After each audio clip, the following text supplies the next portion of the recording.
are moments in our lives that seem to define us. Truth or dare? Are you a virgin? I dare you to make out with Harden. I'm done playing this game.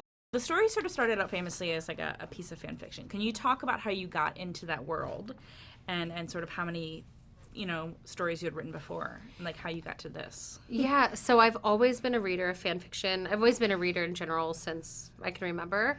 But I've read Twilight fan fiction, Harry Potter fan fiction, Hansen fan fiction, pretty much anything that I loved, I read fan fiction of. And then I realized pretty much right when I started listening to One Direction's music that there was this whole mecca of fan fiction on Wattpad. So I started making friends who were writing fan fiction, and it was more of the fan fiction side of the fandom than actually the music. It's kind of strange, but there's this entire community of people, girls and women, writing One Direction fan fiction, and I started reading them, and that's all I wanted to read. So I started feeling like I ran out of things, because one of the best and worst parts of fan fiction is you have to wait for the next part. Yes. So it was torture, and I felt like I just couldn't wait. So I thought, I'll just, write something, a chapter or two. I didn't think I was going to write an entire saga on Wattpad, but I just started with that one chapter, and it just kind of flowed out of me, and I couldn't stop. And so the first thing you ever wrote on Wattpad was Became After? Yeah. That's incredible. Yeah. And then I read, too, that, like, you were doing, like, a chapter a day at some point. Yeah. Like, you were really churning it out. Most of the story was a chapter a day. Toward the end, the chapters were getting longer, like 10,000 words a chapter, which is more than a chapter. But I was running out of room on Wattpad, because at that time, you could only do 100 chapters per book. And I have chapters, like, if you've ever seen one of the published books, some chapters are 2 pages, some chapters are 5, some are 25. So it's more of like a scene than a chapter for me. So I was running out of room. So I was doing like literally a chapter a day for most of the time. You were like every subscriber's dream. Like you're like, yeah. Right. And it was so much easier when you have so many people like update. Mm-hmm. It just felt like I have to know what happens too. So I just wrote it as quick as I could. I'm like a fan fiction person as well, right?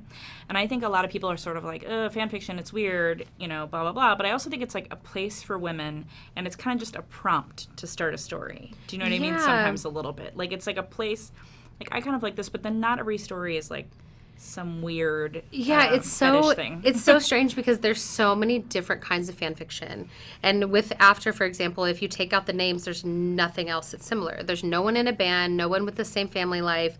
Even the appearances are altered. Like, even with Harden, at the time, Harry Styles barely had any tattoos. Now it's different, but at the time he didn't have that many. So I made a Harry that had tons of tattoos, piercings, a literature major, like totally different. So I feel like when people say anything negative about fan fiction, of course I know, I've read all kinds of fan fiction, so I know there's things that are more like very niche and fetish driven, but there are millions of stories that are they're all original stories, they just happen to have a fan fiction element. Yeah, there's like G-rated story, there's like G-rated to M. Do you know what I mean? Like, and I've read so many. I've read a Harry Potter one where it was literally for the same audience, like, young YA, and it was a beautiful story. It just was a different version where Harry was turned into a werewolf instead of a wizard, and all these things had nothing to do with any kind of fetish or any kind of thing like that.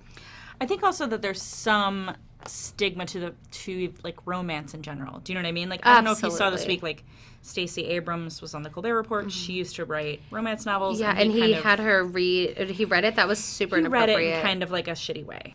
Softly, inexorably, he tested the contours of her lips, the damp heat urging him inside.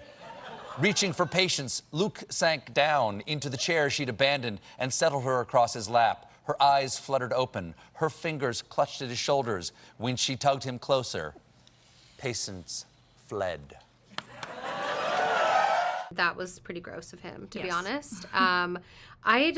It's so strange, because most of my life I'm kind of in the center of all of these women who are making literally 7 figures a year supporting their families writing romance novels.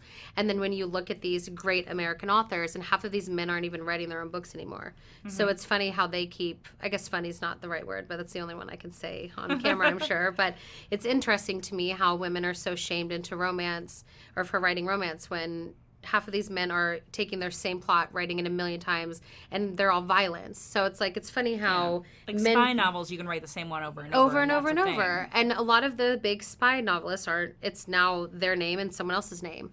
And so it's just weird. It's like people don't want to give content to women. And violence and these spy things and these government conspiracy theory books are so less shamed than something that's such more natural. Romance is something that everyone has in their life. So it's weird how that's become a weird taboo thing. How have you addressed people that have sort of said to you, like, hey, that Hardin character is sort of an asshole? Do you know what I mean? Like, why do girls like assholes? You know, that kind of thing. Like, I why not agree make with him him. nicer? He is. I mean, and so is she. She's so judgmental. She thinks she's better than everyone else. He has no idea how to control his emotions. But they're real people. They're characters, but they're much more realistic. For me, as much as I love romance where everything's happy and great, I'm not going to write a Nicholas Sparks type of book. It's just not the way I tell stories. It's not the way I grew up. It's not the kind of people I know. So, of course, I agree when people say that Hardin is not, or why would Tessa date him? I'm like, I don't know. I've been trying to figure it out for 7 books for both of them, why they can't stay away from each other. But I think that it's limiting and really, I'm never going to write the kind of books that everybody wants me to write. And if somebody was asking, George R. R. Martin, why do they keep killing people in Game of Thrones? No one cares. But if people in a romance novel, make mistakes or they don't treat people the way they should, can any of us say that we've treated every person in our life the exact way that we should? No. So it's like, I love this whole, love is not the word, but this like kind of Twitter words where somebody says toxic and then all of a sudden everybody says it's toxic, but then no one actually takes the time to read it and they don't understand that there are stories that there's a whole genre of dark romance. And if they think After is bad, then I would love to send them some recommendations of other books that I love, but that would be a little more toxic for them. Was there a point when you were like, oh shit, like this is going to be a big deal, like after, like just like when you were even writing?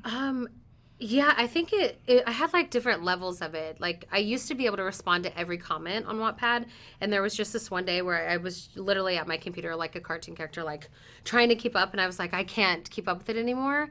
But then when I started doing book tours was really, because on the internet, even if you see the numbers going up and up, you don't feel like they're people. Like if you put 1 billion people, well, I guess you couldn't, but if you tried to put 1 billion people together, it's not the same thing as if you see a number on the internet. So when I started doing signings in small towns in France or in a big town in Spain, and there were hundreds and hundreds of people that showed up, that was when I was like, wow, this is a real thing. My life before him was so simple, and now there's just After. I just wanna be